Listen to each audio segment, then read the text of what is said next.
Welcome to KQEG and Seven Rivers Sports. I'm your host, Terry Erickson. Each week, an inside look into sports, wellness, fitness. Today, take a break from basketball as we catch up with former Aquinas star Alex Dee, who now is a member of the UIC, University of Illinois, Chicago baseball team.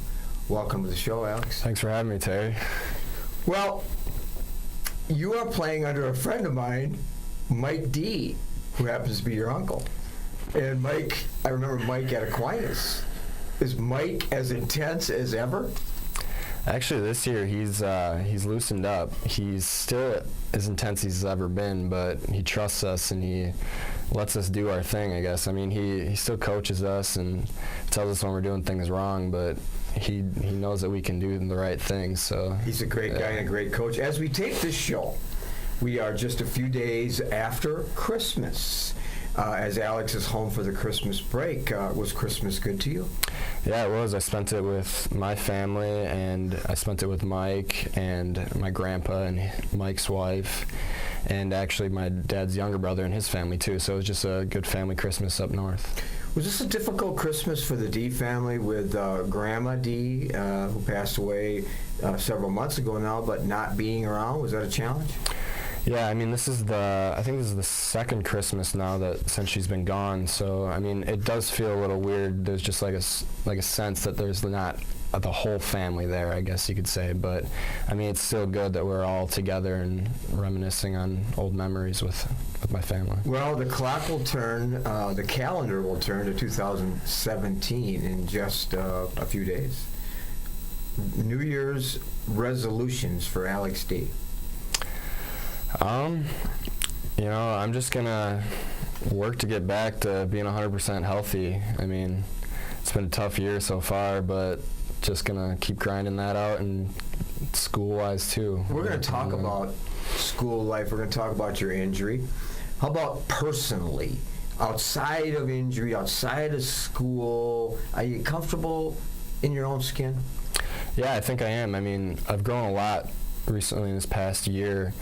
I mean, when I first went to UIC, I was shy and I wasn't like talking to a whole lot of people. I mean, I was a freshman. My uncle's the head coach. I wasn't super comfortable with that, but now, I mean, I've gotten a lot more comfortable with that role, and I'm trying to be more of a leader this year. So, as a part-time teacher at Aquinas, that's when I really got to know you, in the leadership class, and we've stayed in touch ever since. And I could just feel the connection when I saw you in class each and every day, and that's how we developed, I think, a good friendship. And it seems like those kinds of things we talk about, navigating through life and becoming a leader and overcoming obstacles and all those things, were really important to you. I mean, that's who you are, Alex Dee. Mm-hmm. I mean, you talked about in your class that to look out every day is Friday. So, I mean, for me personally, I wake up every day and try to make the best out of every day because, I mean, life's short, so you got to make sure that you have fun and don't take everything too serious. So. Well, every day is Friday to those that practice that philosophy, yeah. and I'm glad you're able to that was your takeaway from that class. Yep. That was a major one. Well, let's go back down memory lane. A lot of our viewers, young people, how do you become a Division I athlete, which you are? We're going to talk about the recruiting process and your first year at UIC. But let's go down memory lane and young people wondering, well, how can I become a standout athlete in high school?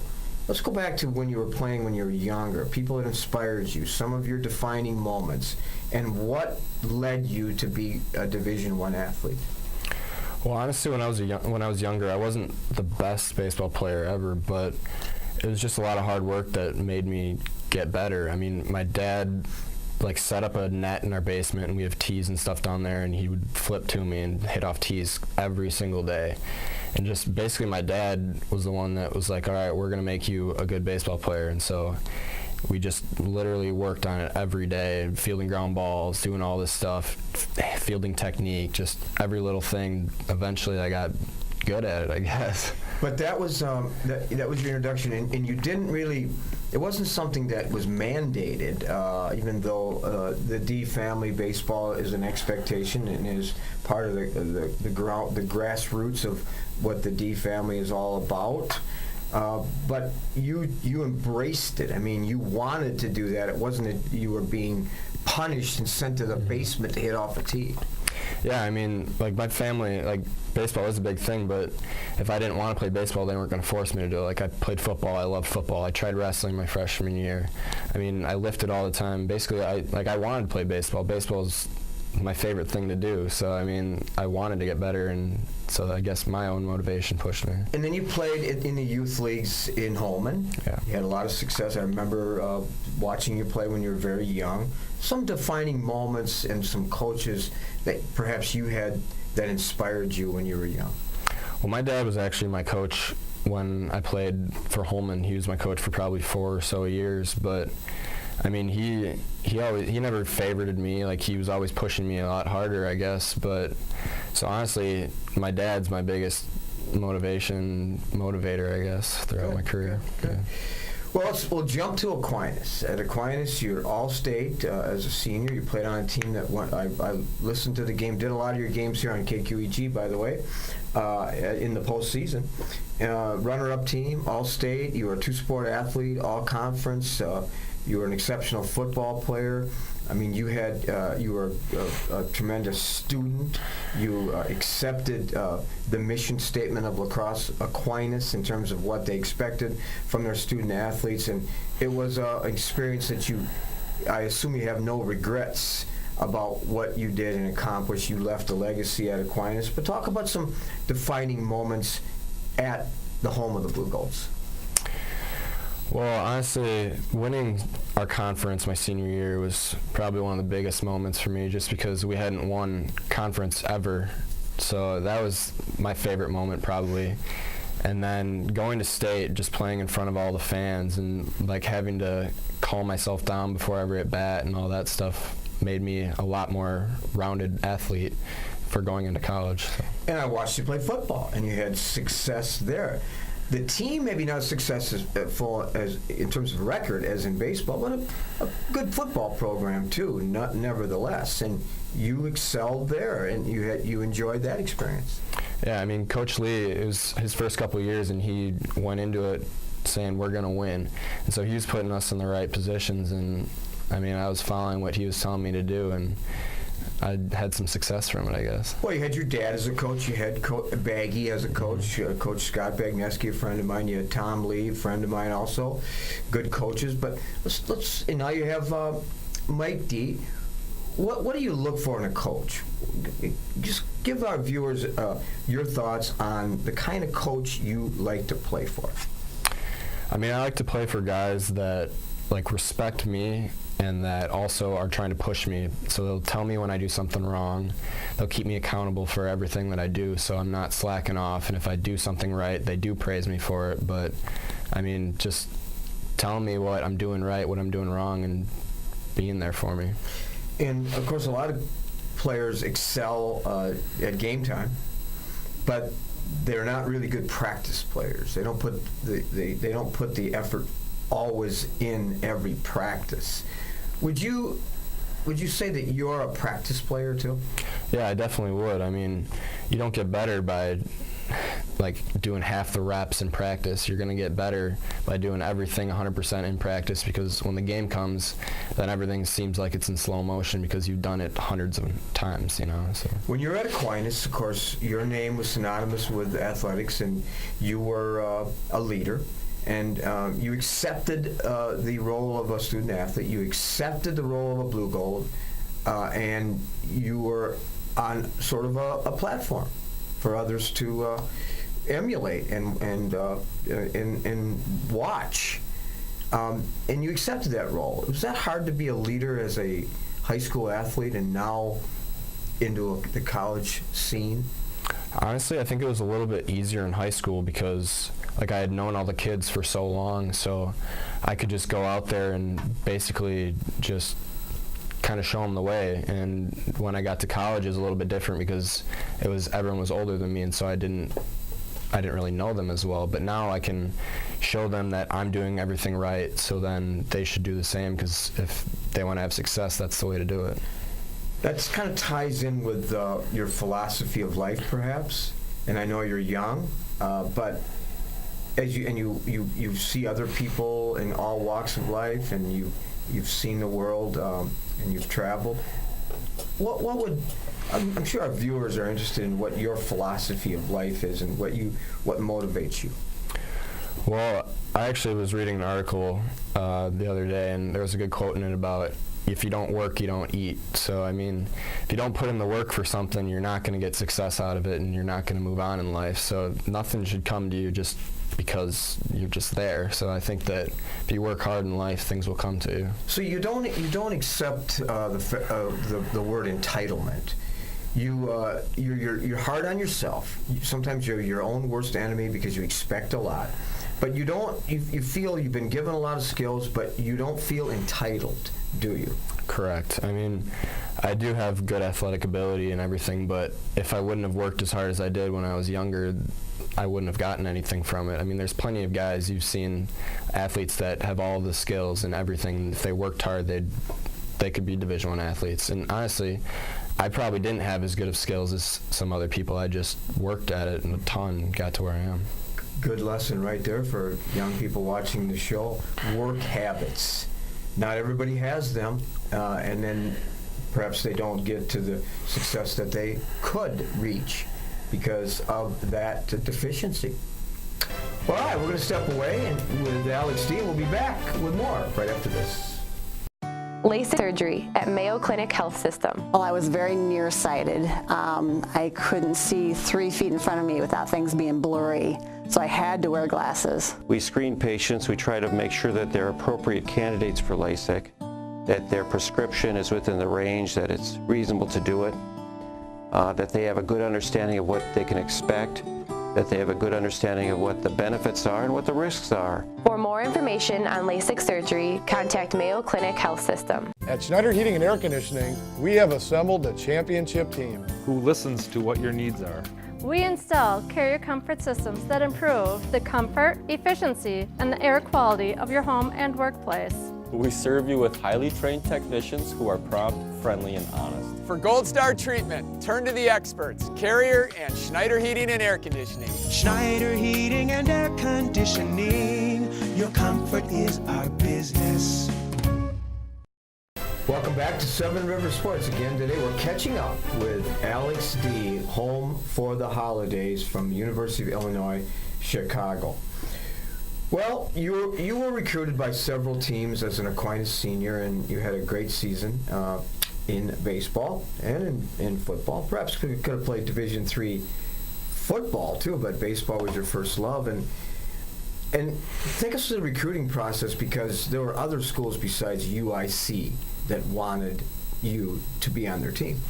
Yeah, I mean, from the beginning, like, obviously Mike is my uncle, so he had been watching me all through, like, when I was younger baseball, freshman year of high school and all that stuff. But when it came down to it, honestly, I wanted to play for him. I wanted to play for family. I loved the facilities at UIC. I've been to countless games there. I was a bat boy for my uncle when I was younger, so like I knew the area, and so honestly it was a no-brainer for me. As soon as he pulled the trigger, I pulled the trigger. I mean, it was perfect match. So those other schools that were after your services, it was kind of a token sort of interest in other schools. Yeah, I mean, I love Chicago and everything, so that was my true love, I guess.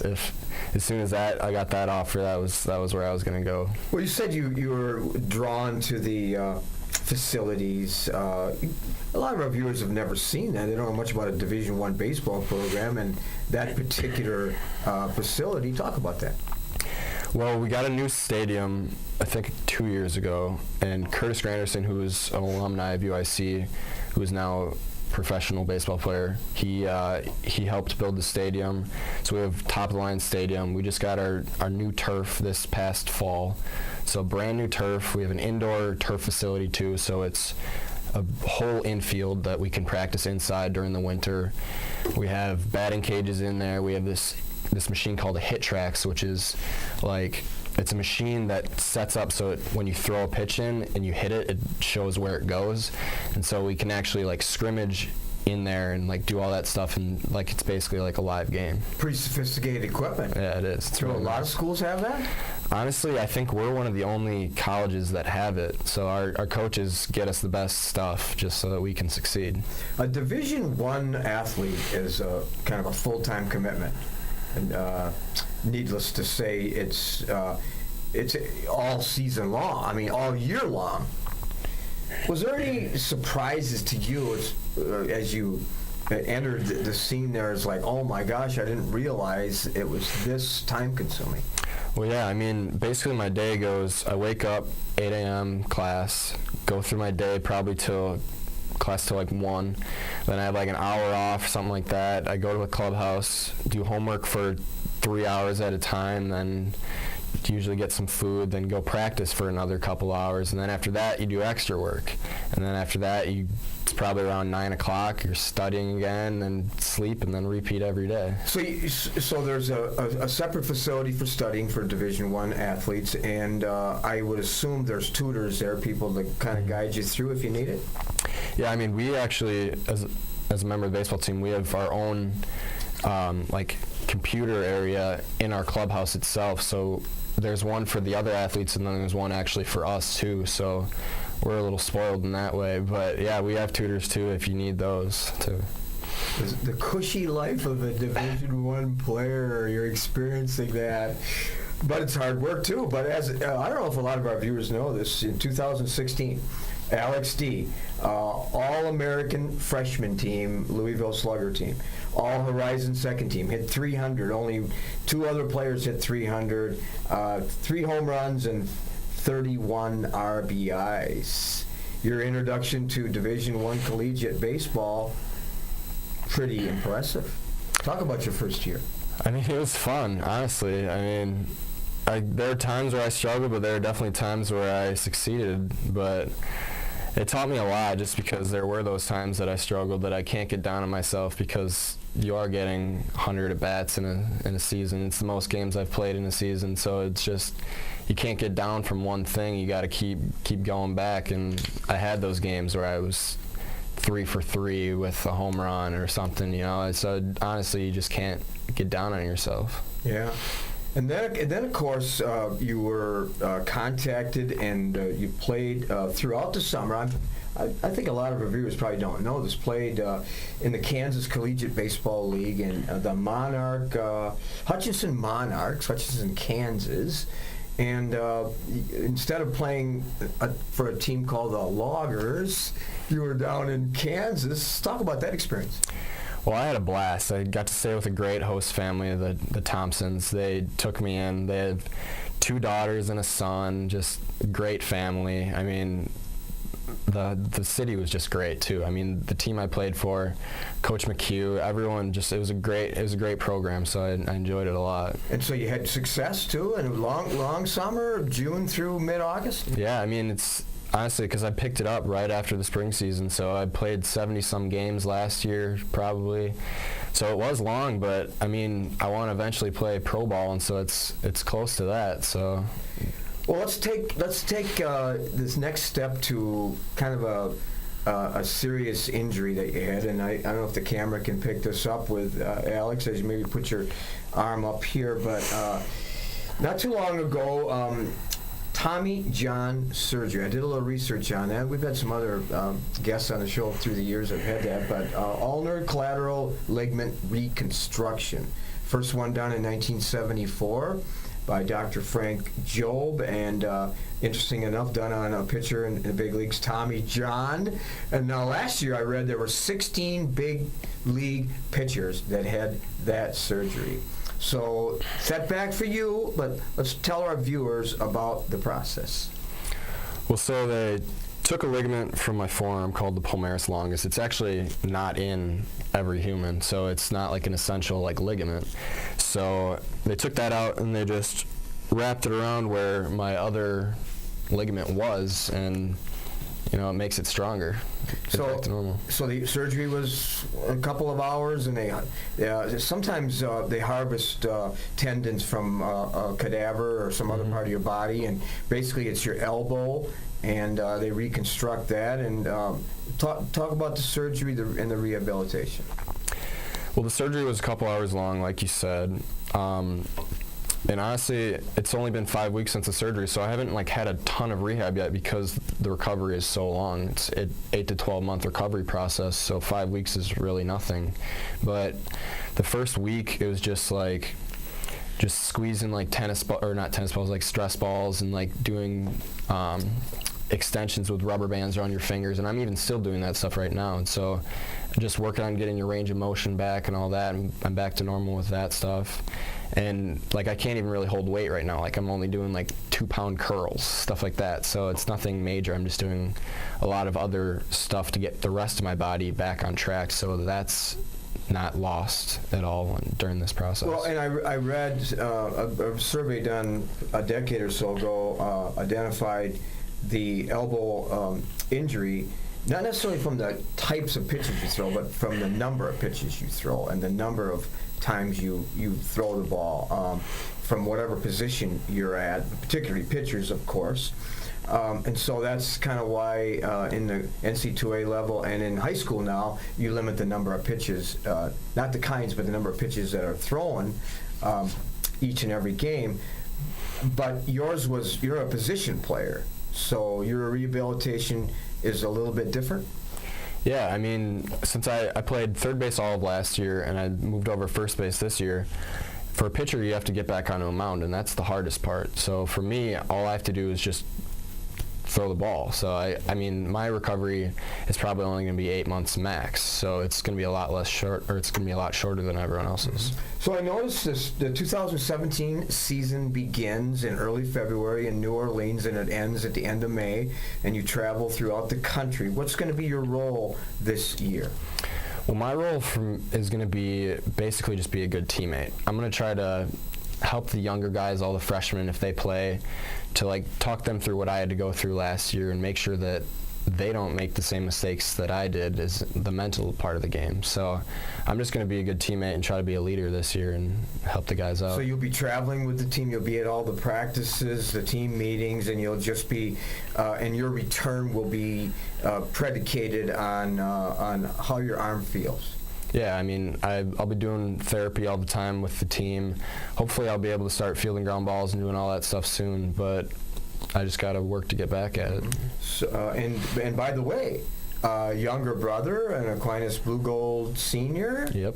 And where is he going to be next year? He's going to be coming and joining me at UIC. Yeah, I read that recently. Boy, that will be interesting. So the two brothers playing for Uncle Mike, and I would think the Dee family will be making a lot of trips, not only to Chicago, but all throughout the country to watch their two sons play. Yeah, I mean, my family, my parents and my brother traveled to Texas, Vanderbilt, Missouri, just basically everywhere last year just because they wanted to come watch me play. And now that my brother's going to be on the same team as me, they're going to want to move to wherever we are, honestly. So. Well, exactly. And maybe we'll take the show on the road and go to one of those warm places in the early spring and catch up with you. But if not, we'll have you back on the show when you come back around early June and get a progress report on how you're doing. I would love that. So, but mentally, it's been a little bit of a challenge, or not? Well, I mean, I'm just looking at the big picture. I mean, it could help me in the long run because I don't have to focus as much on baseball right now, so I got to focus on school towards the last part of the semester, and I got the best GPA I've ever gotten. So, I mean, I'm just going to keep working on all that stuff. So. Jeez. Yeah. The best GPA he's ever gotten as a college freshman in majoring in? Kinesiology. Kinesiology, right, which is not an easy subject to master, is it? Takes a lot of work. Yeah, the hardest class I had to take was anatomy. I took that last semester, and I have to take anatomy 2 and then advanced anatomy again this semester. So it's a lot of studying, a lot of work, but I'm going to enjoy it at the So end. unlike some Division I athletes that don't really focus on school, you're not one of those, are you? No, I'm definitely focusing on school. My parents are always saying, baseball doesn't work, you got to have a fallback plan. Exactly. Well, we wish you the best, and it was certainly fun catching up with one of our favorites, Alex Dee. So thanks for being on the show, Alex. Thank you. All right. We'll be back with some closing thoughts and some highlights right after this. LASIK surgery at Mayo Clinic Health System. I can see. I don't have to wear my glasses for driving, to go to the movies, for reading. And I think it's a wonderful thing to offer people that freedom and independence of lenses, whether they're contact lenses or glasses, to be able to function every day from the morning to the evening and not think about it. For more information on LASIK surgery, contact Mayo Clinic Health System. At Schneider Heating and Air Conditioning, we have assembled a championship team who listens to what your needs are. We install carrier comfort systems that improve the comfort, efficiency, and the air quality of your home and workplace. We serve you with highly trained technicians who are prompt, friendly, and honest. For Gold Star treatment, turn to the experts, Carrier and Schneider Heating and Air Conditioning. Schneider Heating and Air Conditioning. Your comfort is our business. Welcome back to Seven Rivers Sports. Well, a lot of basketball going on, and Adam and I were in Alaska for a non-conference game, the Luther Knights versus the Melrose Mindoro Mustangs. Luther was red hot from the opening tip, imposing their will with their aggressive full-court defense and their run and gun up-tempo offense. Brad Shopper's Knights took a commanding 39-24 halftime lead. Melrose Mindoro fought back in the second half, but struggled without their leading scorer, Eric Christofferson, out with a shoulder injury. Luther used their outside shooting strength and their advantage in the paint to dominate the game. 4 Knights hit double figures, with Sam Babinick leading the way with 15, Ben Kennedy 14, Bennett Lersch 13, and point guard Noah Motzke with 10. The Mustangs were led by Drew Blaken with 10 and Connor Christofferson with 8. Final score on Alaska Luther 72, Melrose Mindoro 46. Melrose Mindoro drops to 6-3 and is at Elma Pepin on Thursday. Luther improves its record to 4-5, hosting Viroqua also on Thursday. Our cameras were also in Holmen for a boys matchup in the MVC. The opponent, the Onalaska Hilltoppers. Onalaska took charge from the opening tip using both a man-to-man and a combination of half-court and full-court zone defense to confuse the Vikings. An impressive transition game gave the Hilltoppers an early 36-18 halftime lead. From there, the 9th-ranked Onalaska squad never looked back. Jalen Zubich led the way with 19, followed by Noah Skifton with 15, and 3 sports star Tyler Hughes with 14. Holman's 3 sports star of their own, Austin Brond, totaled 19. Jimmy Gillespie, 12. Final score, Onalaska 80, Holman 58. Onalaska moves to 4-0 in the MVC and will play in the Midwest Classic on Saturday at 1:10 versus the Minnehaha Academy. We'll be there to bring you that game here on KQEG. Steve Blank's Vikings travel to Aquinas on Friday for an MVC matchup. Thanks for joining us this week. I'm your host, Terry Erickson, hoping you will have an active and a healthy week ahead. So long from all of us here, 7 Rivers Sports.